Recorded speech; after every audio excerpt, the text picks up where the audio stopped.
Halo, kembali lagi dengan Bunda Didi. Kemarin sore aku bikin tahu telur teman-teman, tapi bukan versi Jawa Timur, versi Kudus nih ya, pakai gimbal udang. Bumbunya simpel banget, bawang putih yang digoreng, cabai, garam, kemudian gula dihalusin, lalu tambahkan kacang yang diulek kasar.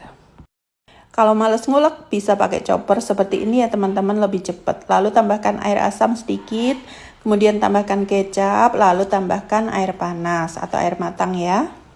Sudah jadi sausnya, selanjutnya tinggal diaduk hingga rata. Jangan lupa cek rasa, sesuaikan selera manis gurihnya ya.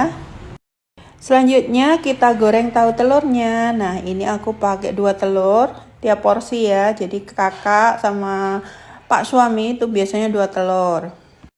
Kemudian tinggal digoreng sampai matang. Kalau suka agak kering, agak kering. Kalau suka masih agak basah, sesuaikan selera aja pokoknya. Selanjutnya tambahkan sayuran, kol yang diiris halus, kemudian tambahkan juga tauge, tambahkan juga seledri yang diiris, lalu bawang goreng jangan lupa ya, ini bikin sedap. Kemudian tinggal sajikan dengan sausnya. Oke, selamat mencoba.